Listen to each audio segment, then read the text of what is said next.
What's up, guys and gals? It's time for the latest piece of One Piece, chapter 1157, entitled The Legendary Bar. So is it like a rap bar? Is it, is it a candy bar? I have no idea. Anyways, no, it's obviously it's an actual bar, you know what I mean? But the title, the cover serial, the chapter itself, we'll get into it. But oh boy, I love this, because where are all the people? Where are all the people who were calling Roger a fraud and a simp, and he lost all his aura, and he's no king of the pirates anymore, and I sat here arguing, listen, some recency bias, he's a different character. My last review, I argued tooth and nail why it totally worked for Roger, and all it did was make Shocky really cool. All it did was up Shocky. It didn't downplay Roger at all, and I don't understand why everyone saw that. But can you find me?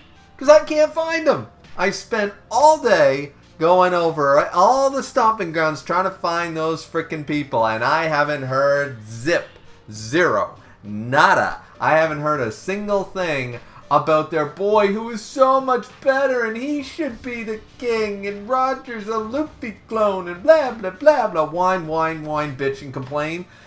Now that Rocks is simping just as hard, those people are fucking silent. They are more silent than after Roger was executed level. They have been sliced and diced completely, and you love to see it. Not even a chapter later do all of them have to sit back, take their talking to, and shut the fuck up. I love it. I absolutely love it, because I thought that argument was goddamn stupid. I couldn't stand anybody who had any type that idea held water. Oh, he doesn't have aura anymore. He's no longer my king of the pirates. He's a Luffy. Shut up. You know what I mean? Like, seriously. All this did was, it was recency bias, because Rocks is cool. And I will grant you guys, Rocks D. Zebek is a badass pirate. He's really cool. He's a great antagonist. And realistically, is he truly an antagonist? He's more like chaotic than anything else. He's an agent of chaos, and I'm here for it. And I think he's well written, and I think he's great. And is he a cool pirate? Of course. But people want to upscale Rocks for the purpose of downscaling Roger. And for me, I was just really happy to see all those people go away. For me, I was just happy at that. I don't know about you guys. Were you happy at that? I was pretty happy at that. In the same sense that I hope all the people that are complaining about the live action casting for like Robin and Vivi and everything that I've been seeing. I haven't even seen there's apparently a teaser trailer. I have to react to that. I haven't seen it yet. I saw one promotional image of Smoker, apparently from the trailer. Looks awesome. But I'm definitely going to have to make a reaction video before I watch that. But I have been hearing about the flack that Vivi's actress and Robin's actress was getting earlier and stuff, and it's just like, we don't have room for bigotry in this goddamn community, okay? Get the hell out, So in the same sense, I'm hopefully shutting those people up, and hopefully we shut up the people that don't understand that Roger has a penis, Like, I don't know what you want from him, But anyways, chapter 1157. Let's get into it. So the cover serial, I still have no idea who this is. Is it? I haven't watched any reviews or whatever. I haven't seen Tekken's review yet, if it's out. So, fact is, I don't know. Does this text make it obvious? That he died protecting the village from Kaido, leaving no trace of his body behind. Recency or exposure bias would tell me that it's somebody in the flashback, like one of the Rocks pirates or something like that. But which one? I don't think there's any evidence to anybody, really. It could be, it can't be Wang Ji. It could be, I guess, it could be Silver Axe. It could be that Fishman dude in the background. It could be I thought Shiki was considered alive, but if Shiki's technically dead, then it could be Shiki. Just going down the Rocks crew, you know what I mean? It couldn't be Stussy, it couldn't be Whitebeard, it couldn't be... So, I'm not sure if it's even a Rocks character. I think that's more of a red herring. We're just trying to tie in what's going on in the chapter to what's going on in the cover serial, and maybe it's got nothing to do with it, Maybe it's got everything to do with it. I'm not sure, but anyways... We're just continuing on with that cover serial, which is nice. So the chapter itself is just the Rocks crew doing what they do best. And we do get some numbers here in a little bit here. We get some numbers about halfway through the chapter or just before, saying in a mere 2 years since the formation of the Rocks crew. So the Rocks crew was formed 2 years ago at this point in the story. So about 40 odd years ago. They set a record. Like, the Rocks crew spoke for itself. They had 16 documented raids with 76 sunken ships. 14 ports were completely reduced to ash. 5 towns were wiped off the map completely. 1 entire nation has been brought to ruin. The unprecedented violations of Article 18 of international law and 25 criminal records were quietly erased. So there's even crimes going on that we don't even know what went on. You know what I mean? So anyways, we're seeing that. We're seeing them looting and ransacking and stuff, and they're not getting along at the best of times either, because Shiki decides to take his chance at blowing up Whitebeard, Kaido, and Silveraxe by dropping a bomb in the chute and stuff like that. We see that Whitebeard at this point does have the Guruguru no Mi. Did he get it recently? But the way Kaido mentions it, it's almost like he's had it maybe only recently, like in the last 2 years. Maybe he had it before he met Rocks. We still don't really get confirmation there. But he seems to have quite a lot of mastery over the fruit, because we get a double-page spread of him just, causing an earthquake, and Big Mom's like, oh, that's Newgate, oh, for God's sakes, and Wang Chi, so he's toppling everybody. And Kaido, Silveraxe, and Whitebeard, they're just chilling, they're just like, yeah, well, we got out of there, no problem. Kaido actually says, I'm a bit jealous that I can't do that. That shit's fucking broken, you know what I mean? And Whitebeard's just like, oh, so you're interested in getting a devil fruit power, huh? Well, you better choose wisely if you seek one out, because you're stuck with it for fucking life, man. So Whitebeard's like, this makes it sound like Whitebeard obviously had access at this point. He's older, he had access to Devil Fruit Encyclopedia, etc., etc. So he knew whenever he found the fruit, he sort of either, I don't think it... You could look at it a couple ways. Did he actually seek it out? I don't think he sought it out, but when it came into his possession and he had the opportunity, he realized this is one of the most powerful devil fruits in the world. Yeah, that's worth it. And so he ate it, you know what I mean? He knew what it was before he consumed it, right? So apparently, as I said, Wang Ji basically turns on Shiki immediately, like completely, like gives him up, like, yep, he was the one who tried to leave you all there to die. And so Silveraxe and Shiki still have their big rivalry going on, even though they're part of the Rocks crew and they were rivals on the sea. And Shiki's having a good old time at it. Silveraxe is just pissed off and stuff. Rocks is just like, what the hell is everybody doing? For the love of God, did you get the treasure? Can we get out of here, please? It's like being a parent. Which, by the way, Big Mom's kids at this point, 100%, some of the Rocks crew are definitely the parents. So, Stroyson is almost confirmed to be Parasparrow's dad, if not 100% confirmed by now. I'm going to go off on a limb and say, like, it's one of them. It's not Whitebeard or somebody like that, and I doubt it's Rocks, but Silveraxe, Shiki, Wang, those guys, I'm sure that Big Mom hooked up with at least a couple of them, and some of the current kids that are already born, Don Marlowe, like Don Marlon, they definitely were sleeping with Big Mom at the time, and who can blame them? But they were definitely, somebody was sleeping with her, and because there's already kids born, they even acknowledge this later on in the chapter, because Gloriosa has joined the Rocks crew within the last 2 years to go out and find her true love, Roger, and all this stuff, right? So, as I said, the Navy ship shows up after they ransack the town and stuff. It's like, alright, enough infighting, it's time for us to plunder the Marines and sink all their ships. Let's go, right? So that's when we get everything I brought up before. We see them completely devastating the Marines and stuff like that. And the title cards continue on from the narrator saying that even if this was the time and the prime of Gold D. Roger, future king of the pirates, it would not be an overstatement to say that this period of time in this era was the period of the Rocks crew and Rocks himself. So the couple of years, so there was no era. I would argue that after God Valley was Roger's era, and this right now is 100% the era of Rocks. Rocks' era might have been small, but incredibly significant. You know what I mean? Like Roger's era was quite small. Whitebeard actually has the longest era. It was Whitebeard, you could argue the Four Emperors, but Whitebeard's era was actually the longest because it was 20 years. 20 years, Whitebeard was king of the seas. He never became the king. He never sat on the throne, but he was still the one who ruled all the seas. So Rocks only ruled it, by the sounds of it, for a few years at best. The Kuja pirates were roughly before then. Roger was shortly after God Valley.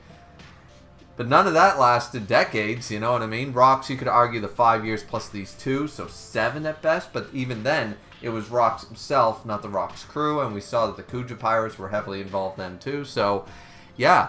Even so, I like that all these powerhouses, and we're getting all this lore and history to say, like, listen, this might have been Roger's era to the common man, but, like, let's actually go down to the history books and talk about this, because Rocks was not behind Roger, you know what I mean, in this regard. So we do see in the New World that Harald is trying to prevent Kingdom from being taken over and enslaved by the world government and stuff like that. These because they're a non-affiliated nation, so they're considered a lawless territory and stuff like that. But Harald is like, you guys can't do that. This is a nation that helped us when we had a famine in Elbaf. These are our friends and our saviors. I am not going to turn my back on them and stuff. And they're pleading for Harald to help them. And this government agent, this CP0 guy or CP agent of some description, because he seems to be sort of dressed like one, is just like, yeah, you know that you're trying to become a member nation. You defy us now. That's probably not going to happen. So why don't you stay out of the way, Harald? And he shoots an innocent, by the looks of it, an innocent woman in the back. He takes his pistol and goes, bang, like, these are our property, pretty much. And so Harald immediately says, you scum, you are not human. And he comes and he wrecks that ship and saves that nation. So, and of course, the media turns this all around. The King Harald's this brute who took down an innocent battleship with no provocation, no nothing, sort of idea. Now we see that at this point, while Harald is still trying his damnedest, and it's kind of funny, we got a lot of elements to go over at this part at the Ida's Tavern in Elbaf. So Ida's Tavern is on the outskirts, as we know, of Elbaf. And Harald, by trying to become a member nation and stuff, is obviously not going to have the most infamous Davy Jonesian pirate on the seas right now be a guest at their actual castle on the mainland of Elbaf while he's trying his best to become an affiliated member of the government. So, as a result, he's like, look, you can still port here, but you stick to here. We are not going to the castle to drink anymore. I am not doing this shit. You are a pirate. You are a criminal. You are a scumbag. I'm not trying to kill you, but for God's sakes, So, but Rocks has never given up on Harald in the past 2 years. He's constantly still shown up and been like, Harald, join me. I can't stand you, like, working for these guys or trying to get along with these guys. Like, you know what I mean? Like, this is just ridiculous. Join up with me. Your whole nation and Haji Nosu, we will be unstoppable. Like, let's go. Now, Harald says that sooner or later, Elbaf will eventually become a member nation of the world government, and I will do that. And we see that Harald has actually shaved his head in a show of penance and stuff like that, which we have seen in different cultures in our own world, throughout the world. It's definitely by shaving one's head, you're showing your conviction and your, stuff like that. We've seen it in movies and it's in different cultures and stuff, but at the end of the day, normally it's more like a braid, like you cut off your braid or, you cut off, some stuff like that. In this particular instance, it was just shaving of the head. It's something he must have gotten from one of the islands. Because he says, so you think shaving your head was a sign of good faith? Like, Rox is laughing at him like, well, where did you get this idea? Like, that mattered to them and stuff. And Harald mentions, now this is really cool. Harald mentions, Garp laughed at me too. So Garp has tangled with Harald before. Which I 100% can see. And we'll get that because Garp is in this chapter. And even Rox says, Garp? Oh, that guy hates the top brass. He should be a pirate too. He's awesome. Like, immediately, Rox knows exactly who he's talking about. He's like, oh, Garp?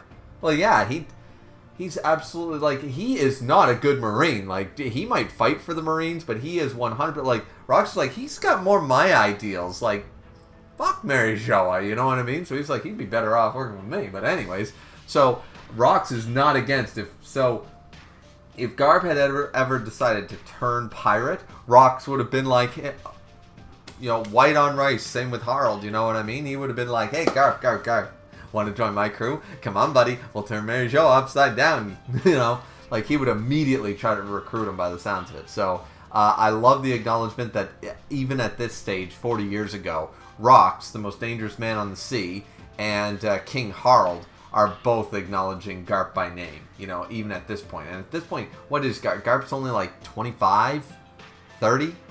Like, because how old is he now? 70. He's 70-something. So, yeah, he'd be like, well, he'd be in his mid-30s, I would think. But still, anyways, still a young Marine. And didn't he join when he was, like, in his 20s? Like, Garp wasn't a Marine when he was, like, 5. Garp joined the Navy when he was already an adult. He was already in his 20s. He went through the ranks like crazy. So, anyways, so they're chatting about it. You know, Rox and Harald are doing their classic back and forth and stuff like that. He's like, well, you know, if our warriors are able to join, you know, we've got John Giant and stuff like that. They're joining. If more of our country's warriors followed suit, they could use our strength and make a difference in the world. You know, he's got this naive idea. He's like Kobe. He believes in the Marines, and the Marines are the good guys and stuff like that. And this is where Rox is like, whoa, you know, an army of giants in the Marines. That's kind of fucking terrifying, and he's not wrong. So he's sitting there, he's chilling, he's drinking. We see Loki, we see Hyrudin, we see everyone there, you know, sort of idea, trying their best to, you know. The funny thing is that Hyrudin is sitting there by himself. Well, they're all sitting together, but the one who owns the bar currently, I forget her name, but the one who owns Ida's bar currently, she's trying to be nice to Loki, and she's offering him a pint, and Loki's just not interested in stuff like that. So once again, Loki turning down the opportunity for friendship and camaraderie, you know, in the past. It's a minor thing, 'cause it's in the background, a little panel, but it's there. So then, as I said, we go to the Navy HQ where we see the main vice admirals, being Suru, Sengoku, and Garp, right? And they're talking with Kong, who at the time is not the fleet admiral, but just the admiral 40 years ago. So he was not fleet admiral. So there's still a fleet admiral probably during God Valley. So it was not Kong, by the looks of it, unless by the time God Valley happens, Kong is promoted in the next couple of years. I guess maybe, I don't know. But they're talking about the giants and stuff like that. And Garp hates the racism. Garp is not here for it and stuff like that. He's like, the gist of what they said, and he goes, well, you know, people could be crushed to death. If just one loses their temper, all the lives could be lost and stuff like that. And these are all the reports that Kong is hearing. So he's listing this to this vice admirals, and Garp is just like, oh, wait, I see, they really said all that? Oh, so it's okay if we use their strength and they can join the Navy, but they're not allowed they're not allowed to be regular citizens and people and stuff. You know what I mean? Like, Garp has got no time for that kind of bullshit, right?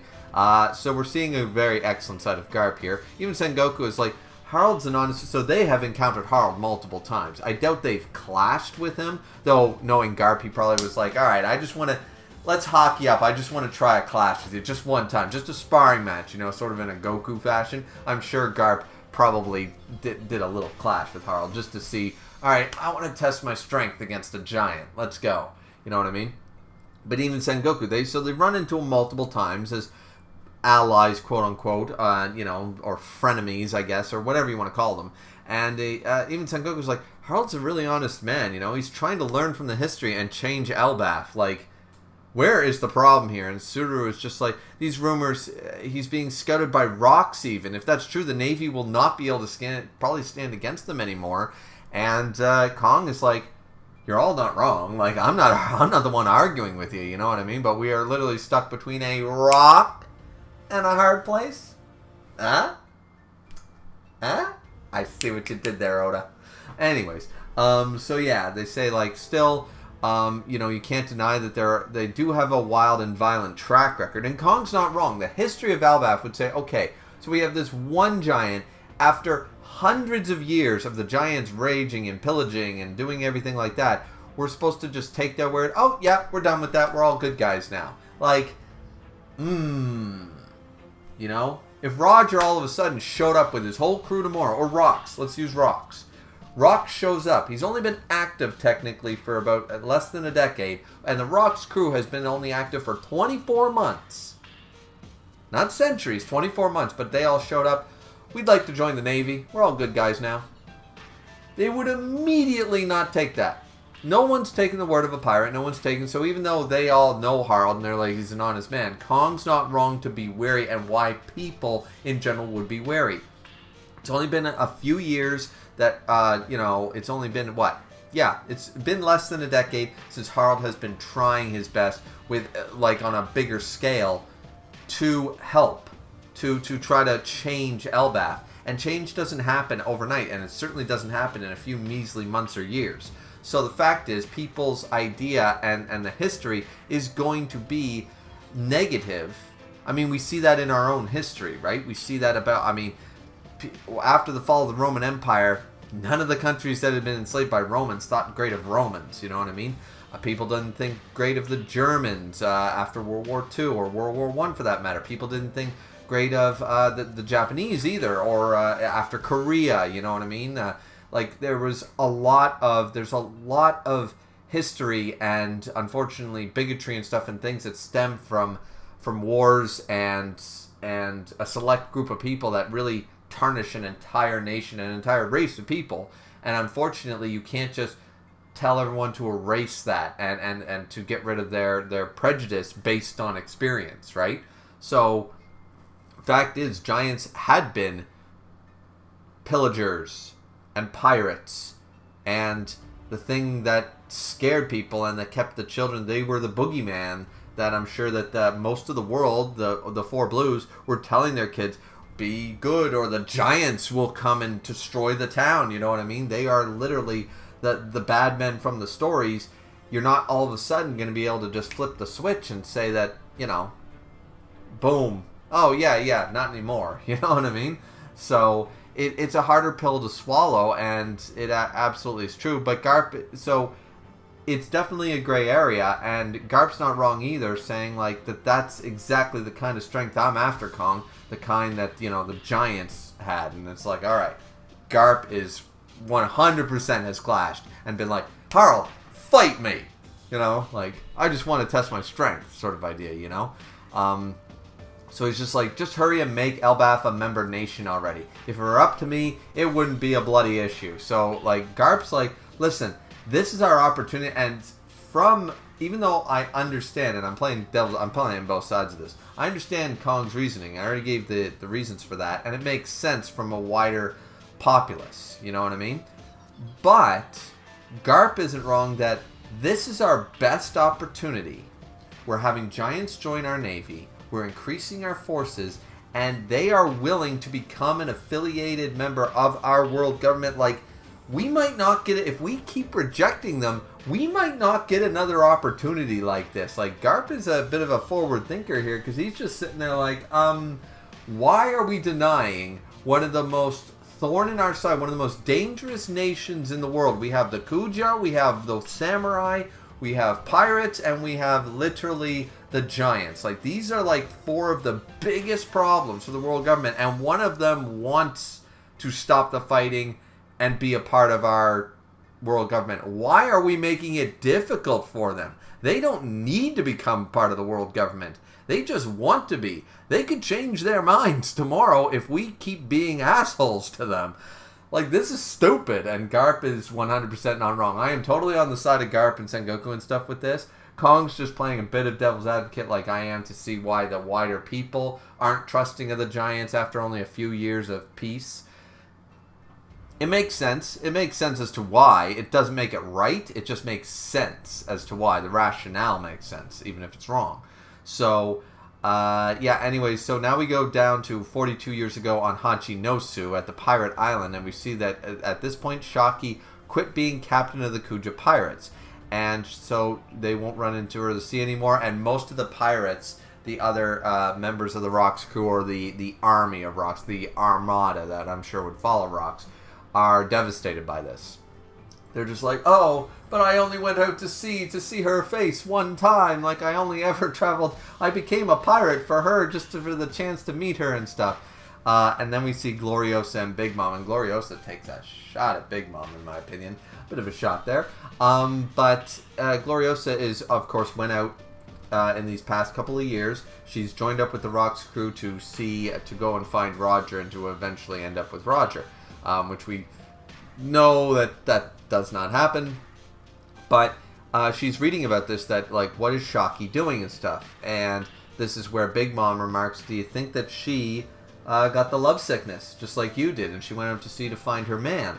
And she mentions that I honestly can't see Shaki being one to ever become lovesick. And maybe she never did. Maybe she didn't become lovesick with Rayleigh. She chose just to be with Rayleigh. She wasn't lovesick with him. She just went, you're the man who doesn't simp for me. You're different, and I like that. You know what I mean? You're strong, you're capable, and you don't, bend to my every whim sort of idea. And that was attractive to her, and we've already seen their interaction before, even though it was minor. We can assume from seeing that even Roger was affected, and now the rest of the Rocks crew being affected. It's curious, would Garp be affected?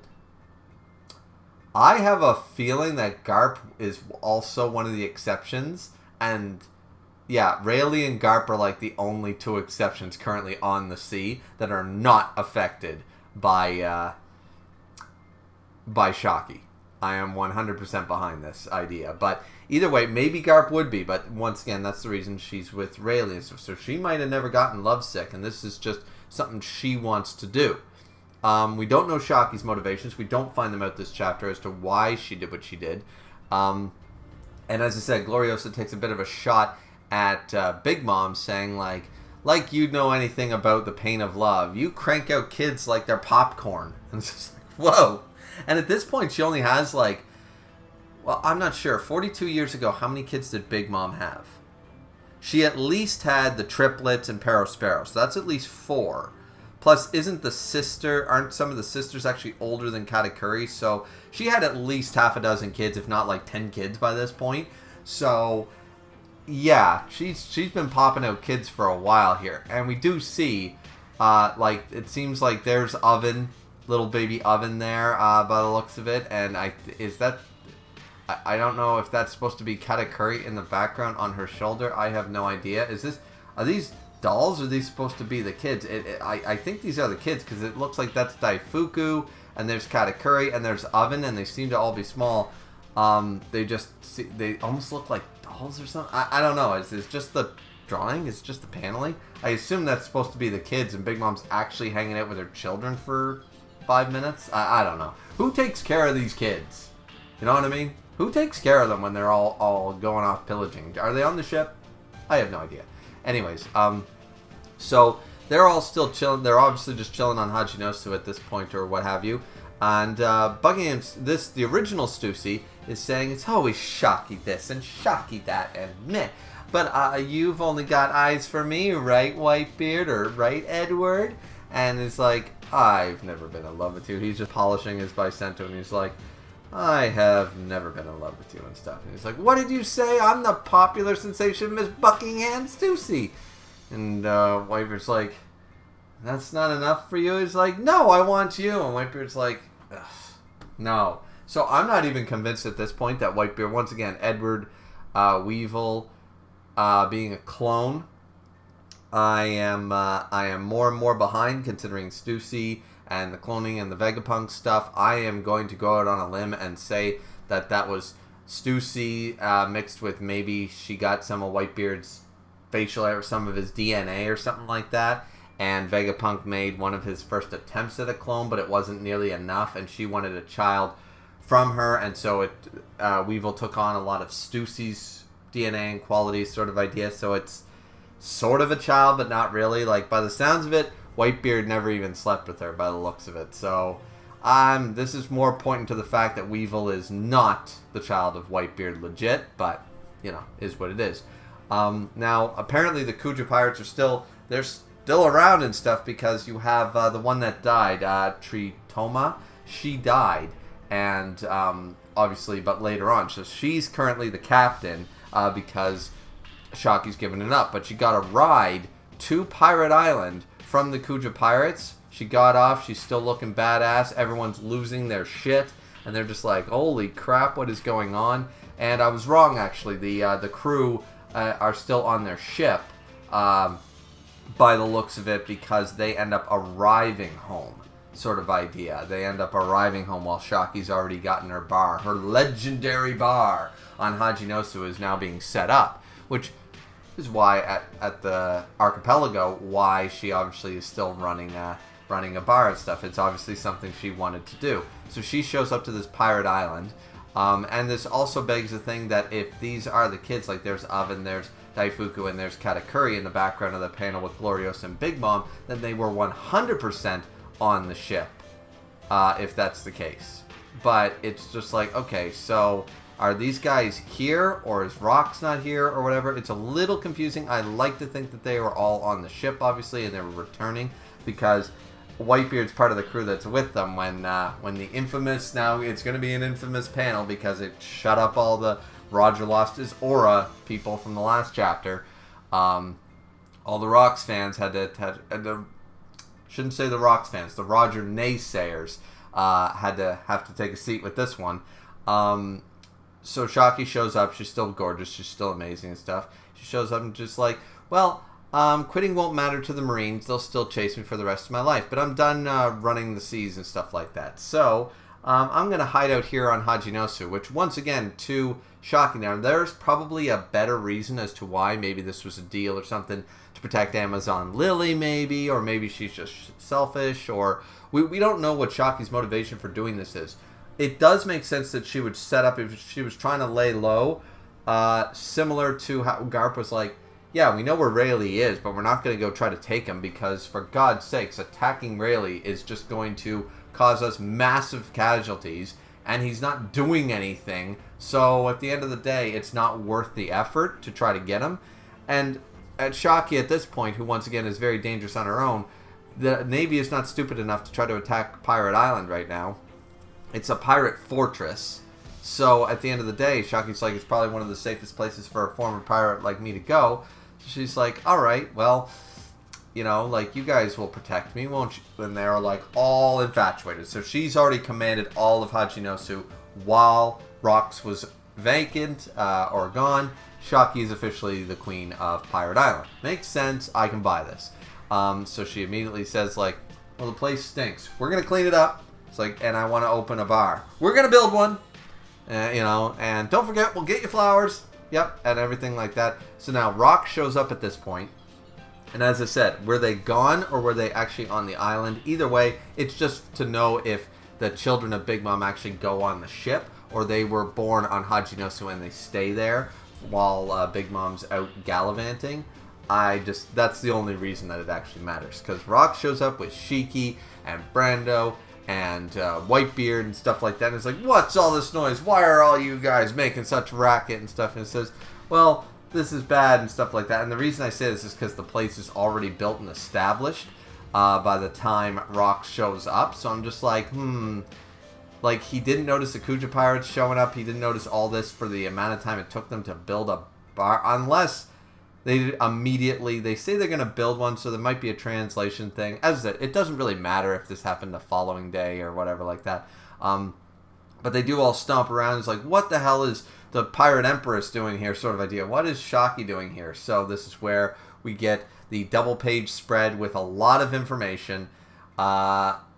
Okay, so let's go down it. So the bar thing. We'll go to the bar thing first. So Shockey opens her bar, and she's just like, well, I'm so happy you guys will be my first customers. Would you like a drink sort of idea? Because Rock's like, what the hell is this? What have you guys built? What are you doing? And the pirate island of Hajinosu was abuzz with excitement that Shockey's bar had finally opened. And they say the wait to get in takes over a month to get in. Because, of course, everyone wants to make Shockey happy, and she's dressed to the nines. Habada, habada, habada, habada. And so she immediately is like, oh, are you guys going to be my first customers? I'll get you a drink. And immediately we see Captain John, Shiki, I think that's Silver Axe, Whitebeard, Brando, and Rox all completely infatuated with her. Shockey now rules the Rox. Shockey is officially took over Pirate Island by showing the fuck up. And I am here for it. I love it. I love the fact that Shockey showed up. It's like, Rock's like, yeah, I'm going to plan. It's going to take me 5 years to do this, but I got a plan, man. We're going to take one of the most dangerous islands that even the Navy can't take. We're going to do it. We're going to do it with force, and it's going to be brutal, but we're going to take it over, and we're so awesome and stuff. Shockey shows up. I'm in charge now. Yes, ma'am. She's got more power in the verse than anyone else. Age of Rocks, Age of Roger, forget about it. It's the age of motherfucking Shockey, and I am here for it. I am 100% behind this. I love it. I think it's great. And we see that the inhabitants of Hajinosu came to covet her as a treasure.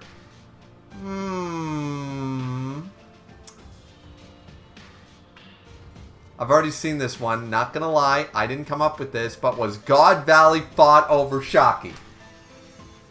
Was Shockey kidnapped some way, somehow by the Holy Knights, and God Valley is where she was taken, and so that's why Roger... We know why Garp showed up, but is that why Roger and Rock showed up to God Valley and the Knights were involved and stuff? Because they kidnapped the coveted treasure of Hajinosu, which would have been Shockey herself, and maybe Rayleigh's the one who got her out of there and saved her ass? I mean, you know? So either way, we see that all the, of course, Captain John, Shiki, Rox, they are all completely, Rox is like, oh, don't worry, I'll give you a hand. Like, he is totally just like Roger, just like everybody. So once again, enough with the Roger distaste, because this works. It works so well. It doesn't make them... Yeah. I think this is hilarious. I think this is just showing we're going right back to the comedy. There are a few people who would never be affected by this. I'm going to argue that, like Rayleigh, they might be off-put. But Mihawk and Garp and people like that, Shanks would 100% be affected by this. Whitebeard was affected by this. Roger's affected by this. Scopper's affected by this. It's not about being a top tier. It's just about how fucking serious you take yourself. Would Luffy be affected by this? No. Because Luffy's that way. We still have that bullshit SBS explanation onto why Luffy was the way he was in Alabasta. Which still, meh. But either way, she becomes the treasure, the crown jewels of the pirates, of the Rocks crew, and of Hajinosu itself. So, a treasure is always the inevitable target of theft. We are 100% saying at this point, like, Oda is leading us so easily, like, without blatantly saying it, that Shockey was kidnapped, and that's what God Valley was fought over. That's amazing. And I am here for that.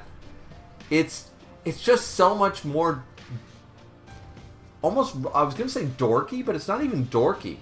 Because how many times it's romantic in a way, like misplaced, but it's almost romanticized. Like, of course, the war at God Valley, one of the greatest battles in One Piece, was fought over a woman. Like, wars have been started for way stupider reasons and for way less. The love of a woman is not as. I mean, let's use another pirate analogy. Pirates of the Caribbean. You're completely obsessed with treasure. I am not obsessed with treasure. Not all treasure is silver and gold, mate. See, like, that's what I'm saying. Like, this actually, I like the idea that it's not so simple. Not all treasure is silver and gold. And this was their crown jewel, their treasure. And everyone on the sea loves her and wants her affection. Honestly, it's almost, it's not even dorky or comedy for comedy's sake. It's fun because it's a twist that we didn't expect. We assumed like legendary devil fruits and, the secret of the Void Century, all this super important stuff, where at the end of the day, it's just the safety and love of a woman. And I'm like, all right. Most of the time, we tell those stories and they're considered some of the best blockbuster hits of all time and stuff like that. You know what I mean? The love of a woman matters more than anything. So I actually really like this. I think this chapter's phenomenal for doing it. And then the final piece is the Room of Authority. Mary Joa, where the Gorosei convene and agree to accepting Elbaf's admission to the world government if Harold kills Rox. Break next week. Wow. So much there to talk about. My God. Just so much. I could keep going. Like, I could keep talking about this. Like, there's just so much we could continue discussing. But I think I went through that panel by panel. I think I got everything out. So, yeah. Wow. Like, how... Yeah. That was one hell of a chapter. 1157 was fantastic. I love it. I love it for a lot of reasons. As I said, first and foremost, when I first read it, I said, this is going to shut up the Roger naysayers dead in their tracks, because it's just recency bias. You get a bunch of recency bias fans who thinks that Rox is so cool, so now Roger, Rayleigh, Garp, and everybody is shit.